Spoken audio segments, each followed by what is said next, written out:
रहा हूं, फतह करूंगा, नहीं, वो यहूदी मुसलमानों को लूट लेते थे। तो मुसलमानों ने आके शिकवा किया, या रसूलल्लाह ये खैबर में यहूदी, हम वहां से सफर करते हैं, वो लूट लेते हैं और उनके बड़े बड़े पहलवान वहां मौजूद हैं, मरहब, हारिस, अंतर, उनका रोब इतना है, बहुत कदावर हैं, बहुत बड़े बड़े जिस्म हैं।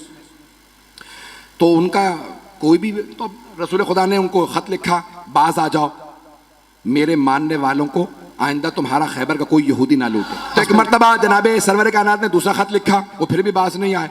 रसूल खुदा ने कहा बाज आ जाओ, अगर तुम फिर भी बाज ना आए तो मैं खुद खैबर आऊंगा और खैबर फतह करूंगा। उन्होंने अपनी एक मीटिंग बुला ली, कहा कि भाई क्या कह रहे हैं, मोहम्मद ने खत लिखा है। कहा डरने की जरूरत नहीं, हमारे पास बड़े बड़े पहलवान मौजूद, मरहब, हारिस, अंतर, पहली के मुकाबले में 3 ही आए।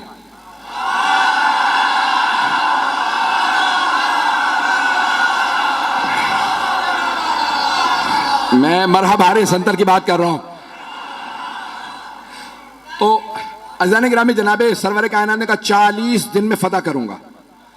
तो उन्होंने कहा भाई 40 साल भी यहां पे आके लोग मुकाबला करते रहे, हम जंगजू हैं और बड़े बड़े पहलवान हमारे पास हैं। खैबर का किला था, आज भी जाए ना तो 1400 साल बाद बड़ी उसकी जखीम दीवारें हैं, और उसका दरवाजा था जो 40 अफराद लोहे से खींचते थे बंद करने के लिए और उसको खोलने के लिए भी। बीच में चारों तरफ उसके एक बहुत बड़ा गोदाल था और उसमें वो पानी डाल दे, बाज़ात उस जमाने के अंदर आग लगाने के लिए लकड़ियां डाल देते, आग लगाते ताकि कोई आ ना सके, तो चारों तरफ उसके।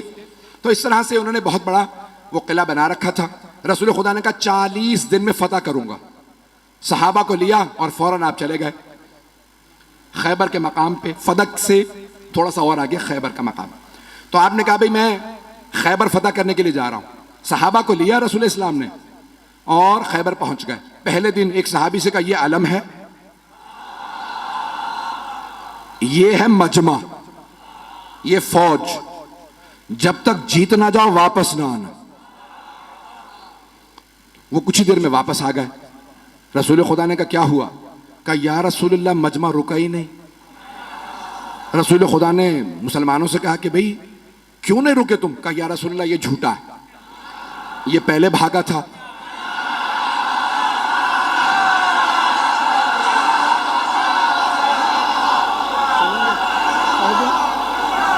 पढ़ दूं या? कहा या रसूलल्लाह पहले ये भागा था, ये झूठ बोल रहा है, हम लोग पहले नहीं भागे।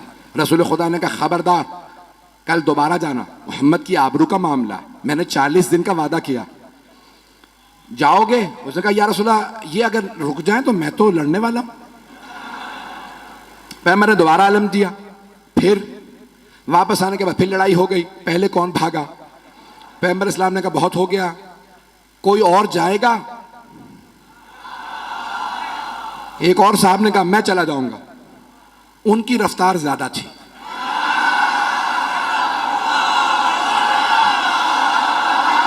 घबरा के चलें बस भाई, मैं अब और मजीद अब सोच रहा हूं कि ना पढ़ूं। वक्त तमाम हो चुका है, मुकम्मल कर रहा हूं बहुत तेजी से। यकीन माने जब खैबर पेश कर रहा हूं तो यहां नहीं होता, मेरी निगाहों में सब चल रहा है इस वक्त। अब 39 दिन गुजरते रहे, यही लड़ाइयां होती रही कि कौन पहले छोड़ के आया था। एक साहब तो ऐसे थे जिनको अलम दिया, वो अलम भी छोड़ा। अब रसूल इस्लाम ने कहा अलम वापस ले आओ। अब वहां से बस एक, उनमें से भाइयों में से एक बाहर निकलता था और वो देखता था, किसी में जरूरत नहीं होती थी रुकने की वहां पे। रसूल इस्लाम ने 39 दिन गुजर गए। अब एक मर्तबा सही बुखारी के अल्फाज है, पैगंबर इस्लाम ने कहा लअतियन्ना रायत गदन रजुलन कर्रारन गैर फर्रारन युहिब्बुल्लाह व रसूलहु व युहिब्बुहुल्लाह व रसूलुहु। कल मैं अलम उसको दूंगा जो मर्द होगा, कर्रार होगा, गैर फर्रार होगा, वो अल्लाह और अल्लाह के रसूल से मोहब्बत करता होगा, अल्लाह और अल्लाह का रसूल उससे मोहब्बत करते हैं। बस भाई, और पैगंबर ने ईशा के बाद ऐलान किया, अपने खैमे में चले गए और पैगंबर ने का आखिरी जुमला कह दिया था इन्नल्लाह यफ्तहुल खैबर अला यदैह। अल्लाह ने उसके हाथों पे फतह लिखी हुई है। वो जाएगा, खैबर फतह हो जाएगा।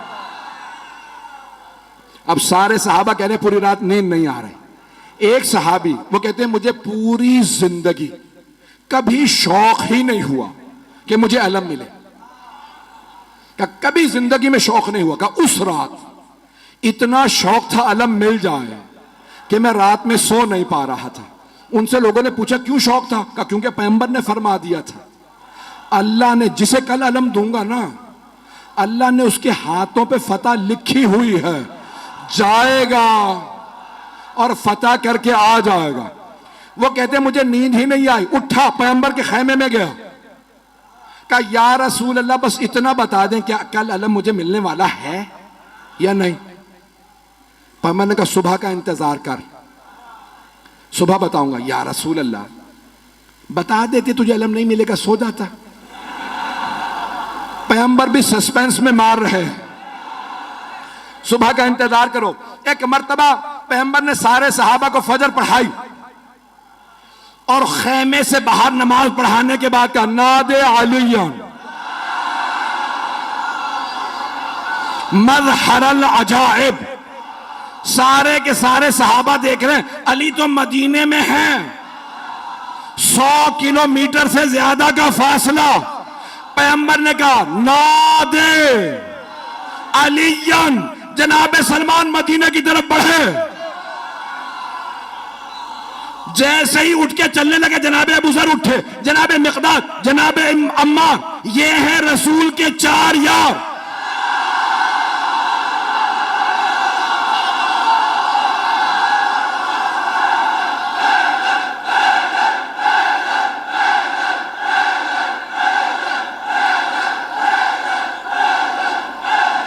बस भाई वक्त नहीं है।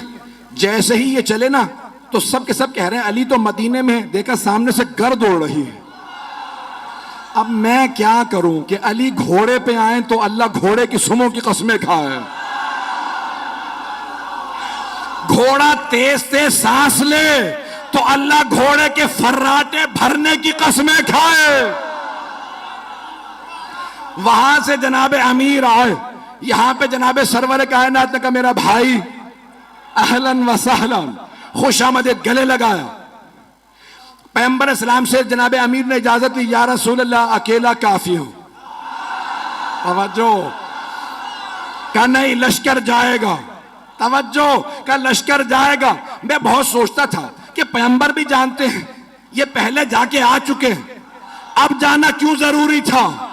पैगंबर चाहते थे ये सब देखें। अब मैं यहां नहीं हूं, नजफ में हूं। मेरे मौला चले, खैबर पे पहुंचे, हाथ में अलम था। खैबर का किला बहुत बड़ा, ऊपर के एक बहुत बड़े हुजरे के अंदर मरहब एक नजूमी के साथ बैठा करता था। उसने एक मर्तबा नीचे देखा कि आज कोई नया आदमी आया है। एक मर्तबा जनाबे अमीर ने, हाथ में अलम था, अलम एक लोहे की सलाख में था, मौला ने अलम उखाड़ा, पत्थर के अंदर गाड़ा, पत्थर में अलम गाड़ा। मरहब ने खामोशी से पलट के नजूमी को देखा कि अब तक जो आ रहे थे ना वो अलम फेंक के भाग रहे थे, इसका मिजाज कुछ और है। तवज्जो का इसका मिजाज कुछ और है, इसने पत्थर में अलम गाड़ दिया। नजूमी ने कहा परेशान होने की बात नहीं है,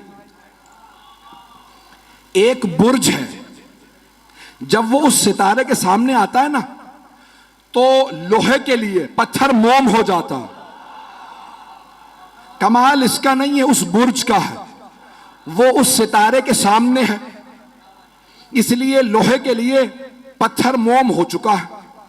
मरहब ने दोबारा पलट के देखा, इमामत के कानों ने सुना,